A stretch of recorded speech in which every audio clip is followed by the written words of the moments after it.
Hello, everybody. Welcome to another episode of Studying Law Around the World. Today, I have the opportunity to receive Michele in our podcast. He will be speaking about studying law in Italy. He was born in Italy in 1995, and he's an author and audio content creator. He studied law at the University of Bari, and he's currently doing an LL.M in International and Comparative Law at the George Washington University. So please welcome Miki to our podcast today. Miki, thank you so much for joining us today. Hi, Claudio. Hi, everybody. Thank you very much for having me at your podcast. Oh, thank you so much for coming along with us and to join this project. Well, to get us started on speaking on how to study law in Italy and the details of it, my first question for you is, how long is law school in Italy, and is it an undergrad program? Usually it's 5 years long. I know we have one of the longest law school in the world, and it's all together. So it's 5 years altogether. But there is also a chance to do undergrad if you want to. It's not very common, I'll be honest. And that one lasts 3 years. But usually people take the 5 years course. Got it. Awesome. That's awesome. Well, considering that, then while in law school, do most students have the same curriculum all through the course, or can you kind of choose some electives? How does that work in most universities? Oh yeah, unfortunately, the curriculum is usually fixed. So we have more than 30 exams, and all of those are mandatory. You can't choose very much. You can choose from like your third year up until your fifth, 3 optional exams. I know that's nothing compared to the American system. I know it's very different. But yeah, that's how it works, unfortunately. Oh, that's awesome, though. There's a lot of benefits to that as well, as most students will get graduated with the same level of knowledge in most things, right? So there's a good Oh part yeah, to that. there are a number of like fundamental subjects, which I believe, just as you said, it's very important that everyone takes. But there's also a lot of like marginal subjects. Like, for example, we have philosophy of law, we have 2 exams of history of law, we have medieval history of law, Roman history of law, and all of those are mandatory.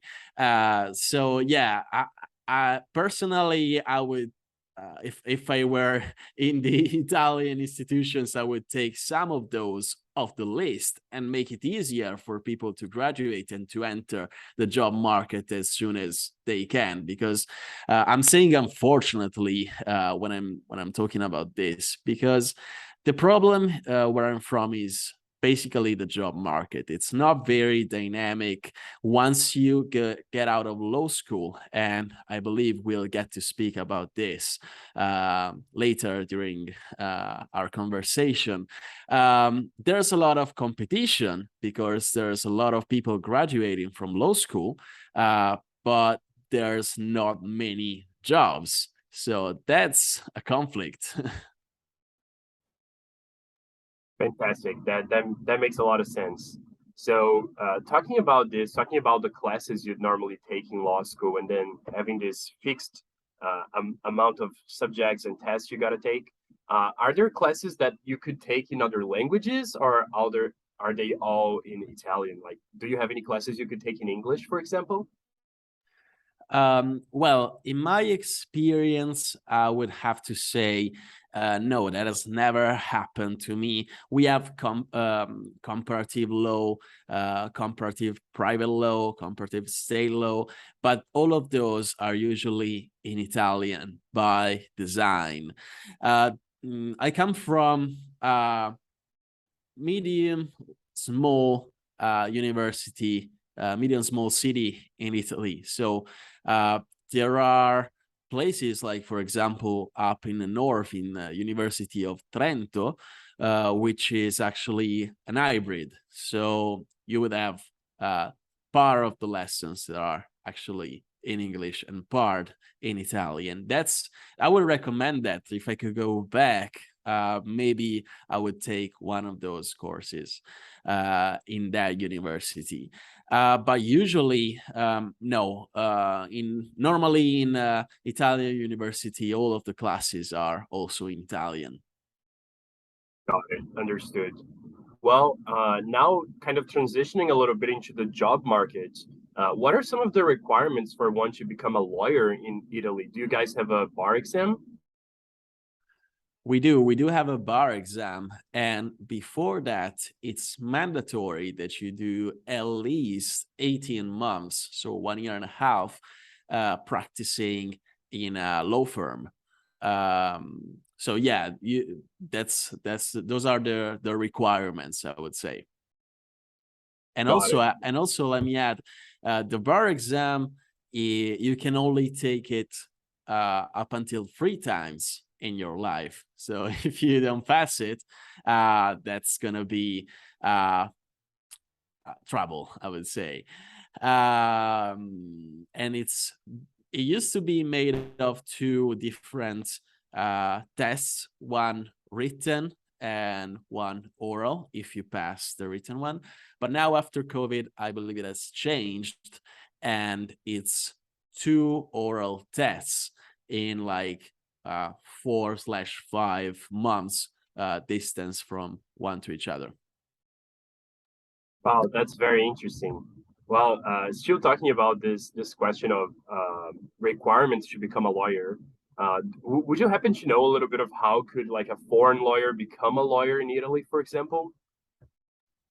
Well, depends. I would draw a line there. If you are a foreigner who graduated for some reason, again, because it's not very common that a foreigner graduates in law school back home in Italy. So if you graduated in an Italian university, then you're able to take the bar in Italy without any other requirements. It will be different if you have your law degree from any other country in the world. And then, as far as I know, you would have to practice for at least 3 years, and then you would be able to convert your bar in the Italian one and to subscribe to the Register of Attorneys in Italy. Got it. So interesting. Yeah, I know of some attorneys that are Brazilian and they will like be registered in Portugal, and because of some EU treaties, they end up being able to practice some things in Italy. But I'm sure it's very, very specific to those. So maybe eventually I'll have somebody to speak about that in the podcast. Oh yeah, it's very niche. I just wanted to highlight this. We are technically a small country, even though we are in G8 and everything. And so, especially when subjects regard, for example, law, it's not like economics, it's not engineering, it's not science, it's not chemistry, medicine. So it becomes, unfortunately, very niche to the country you're in. It's even different if you are Brazilian and you move to Portugal, because at least that's going to be the same language. But unfortunately, Italian, it's not very spoken outside of Italy. So that's the limit, I would say. Got it. Well, kind of going into that specific topic of job market, could you tell us a little bit about like career paths for lawyers and also like for those who have a law degree but maybe didn't become a lawyer? Like how is that happening in Italy nowadays? How much time have you got? Because I could go on about this for a very long time, and it would take weeks to unpack all of that. But I'll try to be short. I would say that I was talking about the fact that it's 5 years long, that it's one of the longest law schools in the world. And that by itself is already a problem. And the other problem is that, for example, all of our exams at university are oral. There's no written exam. There are more than 30 exams and no written test. So, of course, you're going to develop very decent speaking skills, public speaking, whatever. But you already know that the job of a lawyer is most times very different from that. You don't get to speak very much. There's a lot of paperwork, there's a lot of deadlines, there's a lot of red tape stuff. And studying for 5 years just for like oral exams could also be a limit to that, because you all of a sudden you finish law school and you are thrown outside in the jungle in a world where law firms want you to be able to write letters, to draft contracts, and to have a set of skills that you don't really acquire at university, because as I told you earlier, you have a lot of very important exams. There's a lot of like history, there's a lot of philosophy, but then how do you apply that into the job market? How do you turn those skills that you learned at university into something that you actually turn into a job? So that is a big clash. And the other problem that could be a consequence of this is that the job market is not very dynamic. I would say that is stagnant. And so you have a lot of young, intelligent, clever lawyers that have graduated with profit, cum laude from law school, and then they get out in the world and they don't know what to do with that. So I'm gonna try to answer this question as briefly as I can. There are different paths. If you don't want to be a lawyer, you could be, for example, a journalist. But even to become a journalist, there's an exam, and there's also a register of journalists that you gotta subscribe to. So that could be a possible career path. Otherwise, you can decide. You want to become an attorney? There's the bar exam. You want to become a judge? There's also an exam for that. You want to become a prosecutor? There's another exam for that, even more difficult. You want to become a notary? Another exam. All of those are things you can do with a law degree. So yeah, I would say that this briefly answers your question, but the problem is so much deeper because, for example, in my city, Bari, it's 500,000 of citizens, which is medium for Italy, but it's not a big city compared, for example, to America. And in a city of 500,000 population, we have more than 5,000 attorneys subscribed to the register. And that is a lot. So imagine you are a young law graduate, a young Juris Doctor coming out fresh of university. That is extremely difficult. And in general, the data says that almost 50% of the young population, meaning people below 30 years old in Italy, and I'm not talking about just law graduates now, I'm talking in general, struggle to find a job, are currently unemployed. So the perspectives are becoming very narrow nowadays.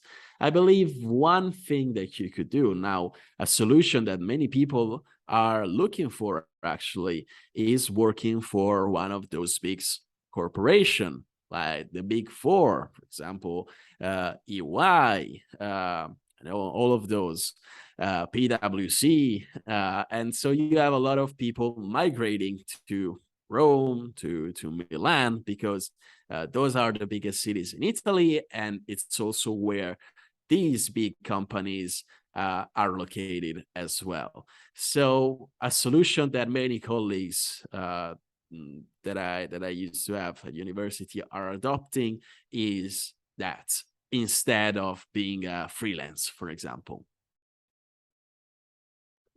Got it.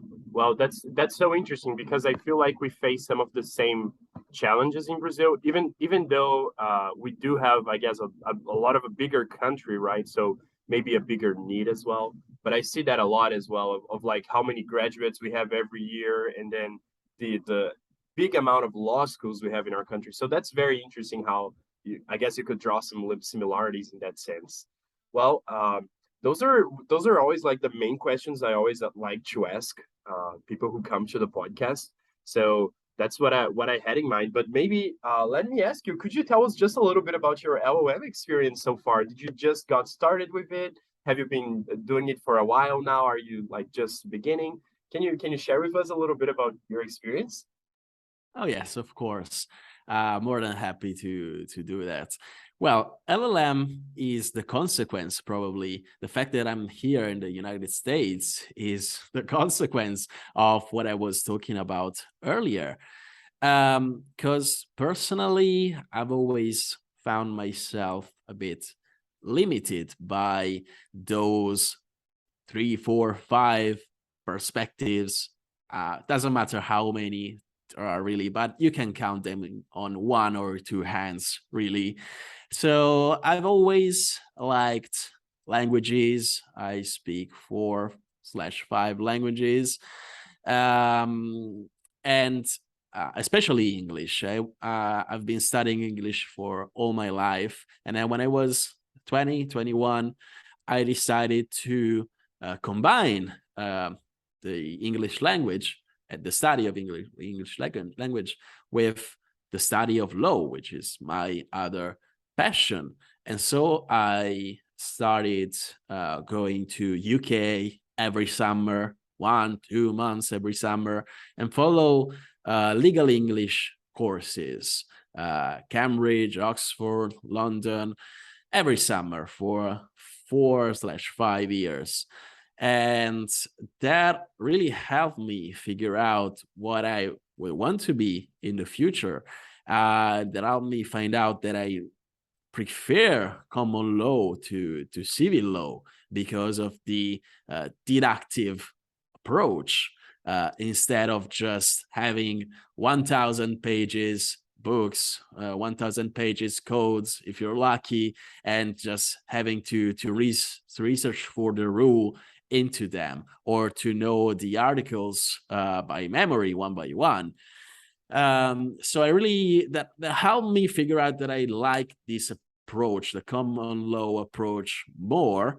And I remember talking to my comparative law professor back home in Italy a few years ago, and she told me, "Oh, you should do an LLM." And that opened a lot of doors for me. And it was also therapeutic in some ways, because I found myself for a while in a dark place while I was in university, because it's 5 years long. I always say you come in as a boy and you come out as a man, and so a lot of things change internally as well.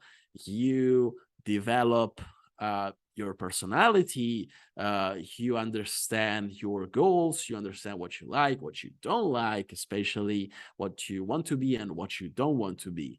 And so having this perspective really helped me go through these 5 years of university, which really could look like a very tall wall of exams and assignments, and it could be scary sometimes, honestly. So I graduated from law school in June in Italy, and I decided I had already applied for a few LLMs around the USA, and I decided to come here to Washington, D.C., especially at the George Washington University. I moved here in August 2022, so a couple of months ago at the time when we are recording. And yeah, it's been my first 2 months of LL.M. I'm very new. I haven't taken any exams yet, but I would say that the air that you breathe, the atmosphere is so much different. It's so much more stimulating than what I was used to. So I would say that it's incredibly refreshing. The professors, for example, are extremely friendly. They're always by your side if you need help, if you need suggestions, if you need advice. Instead of what I was used to. And I was shocked, especially about by the age of my professors that are almost all of them very young and also very competent at their jobs. Instead of what I was used to in Italy, professors would be at least 50 years old. If you're lucky, otherwise it would be 60 or 70 years old, which I don't mind because they will have a lot of experience. But again, they may be more distant from your day-to-day struggles, from the problems that you may be facing.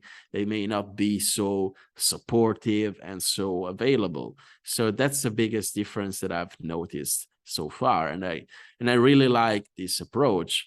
Although again, this is a private university. Most universities are private here in America. While at home in Italy, we all of our university, or almost all of our universities, are public. So we're just taxpayers, and we don't have to pay the same fees that we pay for an American university. But I would say that the difference is tangible. That's fantastic. I know that many of the people who listen to the podcast and who are following me in different channels are actually looking into going and doing an LLM, especially in the States, just because of the possibilities that can end up opening. So it's amazing to hear somebody from another country who's also having that experience and how much you're liking that. That's awesome. Well, once again, Miki, thank you so much for taking the time to talk with us today and to share a little bit of your experience. I really appreciate it, and I hope we can continue this partnership. Hopefully, if I go down to DC or if you come up to Toronto, we'll have the chance to meet as well. Thank you so much once again. Of course, of course. Let me thank you for having me, for this opportunity to talk about my personal experience. And again, to those that are listening to us and would like to pursue this kind of path, maybe they don't know what path to take, they're not sure, they're about to graduate from law school, or they need an encouragement, they need a goal to look up to. I believe LL.M is a great opportunity for that. And America is probably the place to be if you're looking for jobs, if you're looking for opportunities. It's hard work, I'm gonna say, but I believe it's worth it and it pays back in the long run. So please, if you're listening to us right now, consider this opportunity. Thank you guys for tuning in today, and we'll see you in the next episode.